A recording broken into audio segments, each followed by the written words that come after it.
भारत के दौरे पर रूस के राष्ट्रपति पुतिन आ सकते हैं। इसकी अटकलें काफी दिनों से लग रही हैं।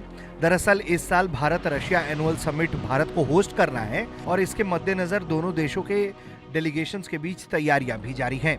वहीं इन तैयारियों के बीच भारत ने रूस से अपनी मांग को दोहराने का काम किया है।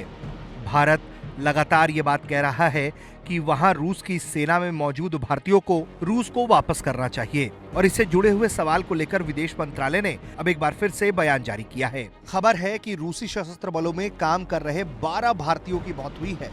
मंत्रालय ने जानकारी दी है कि लगभग 18 भारतीय नागरिक अभी भी सेना में वहां सेवारत हैं, जिनमें से 16 के ठिकानों का पता नहीं चल पा रहा है, यानी कि रूस ने उन्हें मिसिंग करार दिया है। तकरीबन बताया यह जा रहा है कि रूसी सेना में 126 भारतीय नागरिक काम कर रहे थे, जिनमें से 96 लोगों की भारत वापसी हो चुकी है। वहीं 18 नागरिक अभी भी वहां पर सेवाएं दे रहे हैं, जिनमें से 16 व्यक्तियों का पता नहीं चल पाया है। भारत ने साफ तौर पर रूस के सामने ये बात रखी है कि जल्द से जल्द जितने भी वहां भारतीय सेवारत हैं, उनकी सकुशल वापसी करवाई जाए। We have had 126 cases. Of these 126 cases of people who were serving in Russian armed forces or are serving in Russian armed forces, 96 people have already returned. They have been discharged. They have been discharged from the Russian armed forces. As per our available information, 18 Indian nationals in the Russian army remain. Out of these, 16 individuals, their whereabouts are not known, and the Russian side has categorized them as missing. We remain engaged with the Russian authorities to ascertain the whereabouts of the missing Indian nationals, as also seeking early release and repatriation of those who remain. So that is the status.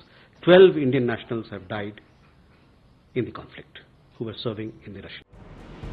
दरअसल ये मामला एक बार फिर से इसलिए गरमाया हुआ है कि हाल ही में फ्रंट लाइन पर तैनात भारतीय मूल के केरल के एक व्यक्ति की मौत हुई थी और उनके एक रिश्तेदार को गंभीर चोट भी आई थी। मृतक की पहचान केरल के त्रिशूर जिले के रहने वाले 32 साल के टीएन बाबू के रूप में हुई थी। उनकी मौत पर विदेश मंत्रालय ने शोक व्यक्त किया है और परिवार के प्रति अपनी संवेदनाएं प्रकट की हैं। विदेश मंत्रालय ने बताया है कि लगातार हमारा दूतावास रूसी अधिकारियों के संपर्क में है और घायल व्यक्ति को मॉस्को में इलाज दिया जा रहा है। वहीं पार्थिव शरीर जल्द से जल्द भारत लाने की तैयारी की जा रही है।